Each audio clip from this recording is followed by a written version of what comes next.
What's going on, guys? This is RichaadEB here, and today I'm bringing you week 7 of the YOLO League against Sheer Force. So this was meant to be live commed, but OBS fucked up and didn't record it properly. Like, I have about a minute 30 of the recording and then it just cuts out. So I'm re-recording all of this. It's going to be team builder and battle in one video. Sorry, but I don't have the time to split them up this week. What with the PDWC and going to Nantes for a weekend and stuff like that. So this is going to be fairly hastily put together. There's going to be no layout, no nothing. There will be links in the description to my opponent and to YoFizz as per usual, as well as to RhyQuinn, who did make the layout for me. Unfortunately, I just won't be using it this week. So, looking at the team that he could possibly bring, he has Lander ST, Rotom Wash, Infernape, Fortress, Florges, Sneasel, Golbat, Goodra, Mega Alakazam, and Victreebel. So a bit of an interesting team. Some things that some people don't particularly like in the format, like Lander T, Rotom Wash is a really solid core in OU, and people tend not to like it in League format, but he's built a fairly good team in my opinion. Like, it's kind of hard to break through, and then has decent offense with the likes of Infernape and Mega Alakazam, and then Landorus is just powerful as well. So, team that I decided to bring a Choice Scarf Greninja. This outspeeds Mega Alakazam first of all. It also outspeeds a Victreebel in the sun and does a lot of damage with Ice Beam, so if he does choose to go that route I can outspeed it. And it also has enough investment, so just enough investment to outspeed a +2 Landorus Therian, because if that thing sets up a Rock Polish I could be in big trouble. I have Ice Beam for Lando T and for Victreebel. Gunk Shot for Florges U-turn because Initiative and Night Slash to Oko Mega Alakazam. Pretty standard, can't do too much to the likes of Golbat, to Goodra. I mean, Night Slash does a decent amount. Can't really do anything to Fortress, can't really do anything to Infernape, can't really do anything to Rotom Wash, but that's alright.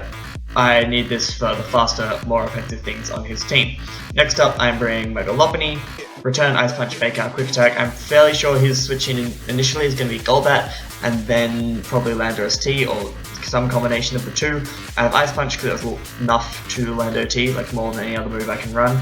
And then Return, Fake Out, Quick Attack is just for the rest of his team, basically. I can't really touch Fortress, but honestly I'm not really expecting Fortress.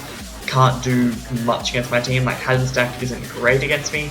I have Roserade to get rid of Toxic Spikes, I have a good Defoe and Zapdos, I have a good Spinner and Excadrill, so I feel like he's not going to bother, and if he can't, I have a good spin blocker as well, so he can't even rapid spin on me if he chooses to go that route.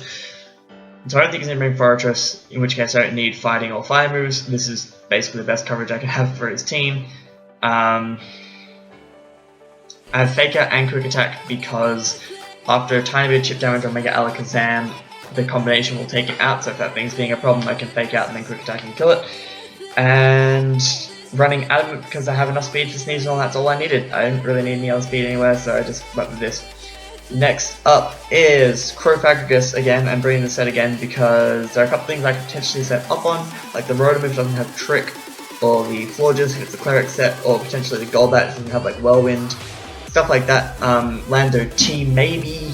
There's quite a few things that I can actually set up on. If I do get set up, then I win. He doesn't really have anything on the physical side that will take this out well, like Lander ST maybe, but I'm expecting that to be more bulky for my Mega Lopunny. So, fairly self-explanatory Crowfagrigus, hopefully it can do things. Next up is Gardevoir. I'm bringing an AV Gardevoir because this is my best answer to the likes of Goodra. I know Goodra can run physical moves, but I feel like he'll be running Sludge Bomb over like Iron Tail for this thing because he can take Moonblast for days. But Psyshock actually does more than Moonblast for an Assault-based Goodra, so that's how I got that. It also does more to Florges, etc. A bit more to Mega Alakazam than like Psychic would. Then coverage for the rest of his team. I am bringing him Power around this because I didn't want to be completely unprepared for Fortress. And Moonblast and Electrify, I should get rid of that thing. And then I'm running enough speed to outspeed a bulky Lander ST by a little bit, so if he runs 8 speed EVs, I think I will outspeed him, and I can get off good damage with like Moonblast, and then Assault Vest helps me take 2 hits from like the Mega Alakazam, from Goodra. It means I can beat Florges 1v1. If he brings a special setup Infernape, I can beat that 1v1. He might think he can kill me with a Fire Blast, and then I live and kill him with Psyshock, for example. So that's Gardevoir. Next up, I have a physically offensive Siphon Toad. This is kind of, sort of, maybe meant to deal with Infernape it's sort of the best thing I have to maybe deal with it. I've run a barrier because he has a lot of things that can get grass coverage that I'd like to be able to stay on him. Knock off because I'm hoping that if I can set up rocks, I can bait in the Golbat and then knock off into Violet. Knock off is also good for the other thing that might be switching on me, which is Rotom. I could potentially get rid of its recovery, wear it down that way. And then I have Stealth Rocks, I want to set up Stealth Rocks and rest because I'm expecting you to run either Toxic or Willow on Rotom to try and wear this thing down, and I can rest up and I can always burn sleep turns on that Rotom because it cannot touch me if I'm asleep. If it runs HP Grass, that's fine. I'll figure out another way to deal with it. But I'm not sure they will. I think he'll just go the status route. And then I was considering running some for Death Investment, but I honestly don't particularly need it. The Physical Investment is more useful to help me deal with stuff like Sneasel and a Physical Infernape, and a Land OST as well. This Death Investment would literally just be to, like, every special attacker on his team gets good grass coverage, so there's no real reason to have it. Now last one I'm bringing is Zapdos, bringing mixed defenses with a little bit of speed to outspeed a Landorus that is speed creeping me, or anything else wants to speed creep me. That's the main one, so I can roost before it goes to Stone Edges, and then HP Icy goes for Earthquake, hopefully.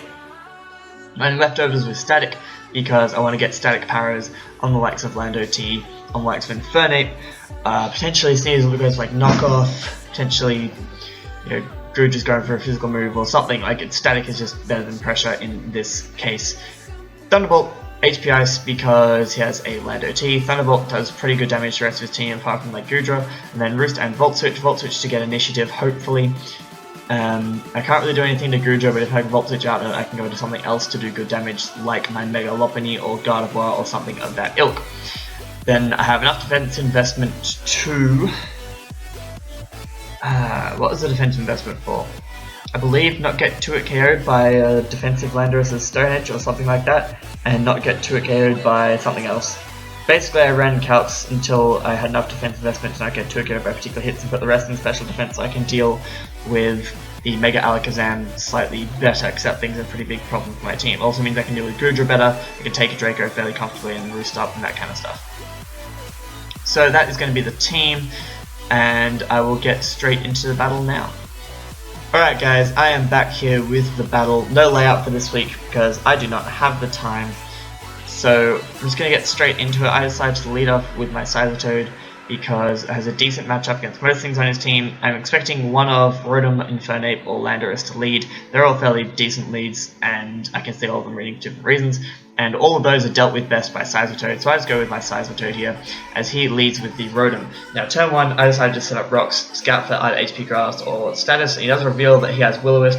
And then here, as I've just gone for Stealth Rock, I think he's going to try and get rid of those because he does not have a Rock Resist, so I go for Knock Off, predicting the Golbat to come in, or if he stayed in with Rotom, I could knock off its central leftovers, but Golbat comes in and I knock off its Violet, which is really, really good. Now here, I predict him to go for Defog and stay in and rest, because I can keep my Sizotoad healthy, show that Status has done nothing. So at this point, I've just got good chip damage on Golbat, got rid of its Violet, and put my Sizotoad to sleep. So things are going pretty well. Here, I just stay in with Toad, burn off a sleep turn. As he goes into Landorus, and I decide to stay in again. He gets a crit U-turn, which doesn't really matter. And I calc that damage, actually, as I stay asleep for a second turn, but that's whatever. I calc that damage and figure out that he is a bulky Landorus. So a crit U-turn from Landorus shows he doesn't have much attack investment. That's going to be important later. So I stay on this Golbat wondering what it can do to me, and he reveals Giga Drain, which is really good prep on his part, as I just set up my Stealth Rocks to pressure this thing to defog again, and then switch out into my Zapdos because I can take a Giga Drain, and if he defogs, then I can just Volt Switch the following turn, get some initiative. I don't think he's going to go into Landorus. So here I click Volt Switch as he goes out into Florges, and I go into probably what I thought was my best thing to do with Florges, which is Cofagrigus, because I go, well, I can set up, and he tries to Wish, Protect, Moonblast, whatever. Unfortunately, he reveals Calm Mind, as I go for Calm Mind. So I'm going to pause right here. I completely slept on the fact that Florges gets Calm Mind. I didn't think about it in prep, and I didn't bring the things that could potentially deal with it, which is namely Excadrill, because Excadrill doesn't have a great matchup this week.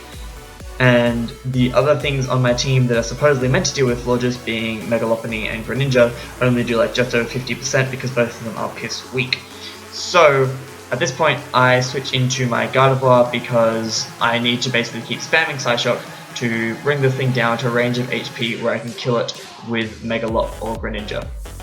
So he set up a second Carmine, and this is looking bad news bears. If I can get like a crit, I can potentially beat him. So I just go for Psyshock, does good damage, he goes for Moonblast, and it does not 2-KO me because of my Assault Vest. I just stand and keep clicking Psyshock. If he attacks me again, I will kill him. Unfortunately, he has Synthesis. So now, at this point, I basically have to keep clicking Psyshock, hopefully stalling him out of Synthesis, and then I can go from there. But this will cost me my Gardevoir, which is super unfortunate, because as I said, in the team builder, it can deal with that Special Infernape and the Mega Alakazam, and potentially Rotom as well. So he goes for Moonblast, doesn't get a special attack drop, which is fine. Which is good for me. I'll just keep going for Psyshock, keep whittling this thing down as he keeps spamming Synthesis. If I can get a crit, it would be so nice right now, but when you're relying on a crit, you're never going to get one, because that's how Pokemon works. And I should have prepped better to not have to rely on a crit. So he's used up quite a lot of Synthesises right now, and I'm just going to keep looking Psyshock as he just kills me off with a Moonblast. Luckily I do get a high-ish roll on that last Psyshock, which does put him in range of a Fake Out plus return from an Adamant Lopunny. So right here, I'm not messing around, I just go straight for Fake Out as he switches into the Landorus. And once again, Fake Out damage shows me that he has a good chunk of HP and defense investment. So I switch out, not wanting to take any hit and not wanting to reveal Ice Punch just yet as he goes for U-turn and switches straight out into his Alakazam. So I'm going to pause it as he traces my Water Absorb. So if I hadn't gotten crit U-turned the last time, I might have been I would have been a bit better health, might have been able to deal with this thing a little bit better. At this point, I don't think he has a reason to go for Energy Ball. I think he's just going to go for Psychic, and Zapdos is a chance to not take 2 Psychic, so I don't want to risk that. And so I decided to stay with my Seismitoad and go for a knockoff because it'll do good damage even though he doesn't have an item. If he tries to go for sub or something like that, I can break the sub. Sorry, I'm hiccuping. If he mispredicts for whatever reason and goes for, I don't know, if he mispredicts and goes for something that's not a psychic move, I will live. But unfortunately, he does just go for Psyshock. If I'd been at slightly higher health, I could have actually lived that because I am physically defensive, not specially defensive, but that's by the by. Here I go into my Greninja, basically revealing the Iron Scarf, and just click U-turn because it'll do over half, or I get Switch Initiative. He goes into the Florges, and I go for U-turn, and now I have to go into Lopunny. I literally don't have a choice. Here I click return, expecting him to not want to stay in, and I will live a Moonblast even if he does stay in. So I go for return as he goes into Golbat, and without the Violate, this thing gets easily 2-KO'd by this hit. So I just stay in, go for a second return, and finish off the Golbat. So Mega Lopunny finally actually fucking does something, useless fucking bunny rabbit thing. Here I predict him to go for Willow and switch into my Kofag as he actually just goes to Volt Switch, which is also a fairly decent play because he can get initiative on things like my Zapdos. And he brings in Infernape, and I basically have to stay in here and just get chip damage to the point where I can revenge this thing with Mega Lopunny because I know he's going to set up and there's nothing I can do about it.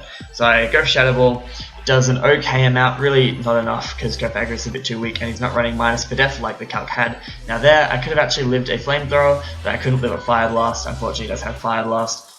So Kofag is just going to go down. He also has leftovers, which is super unfortunate because that means that now it will require high rolls for Mega Lopunny to kill him, but it's honestly the only option I have. So I just go for Fake Out right here as he switches into Landorus again.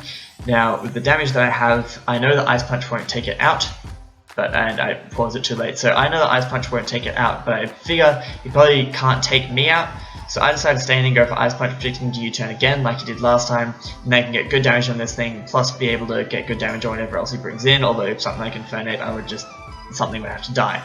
Unfortunately, he reveals to be physically defensive Choice Scarf with Superpower. I'm actually kind of surprised I don't outspeed this. He must have run enough speed to outspeed this, and then the rest in defense or something like that, meaning that the calcs didn't show me that he could be speedy. So that's a really, really good set on his part.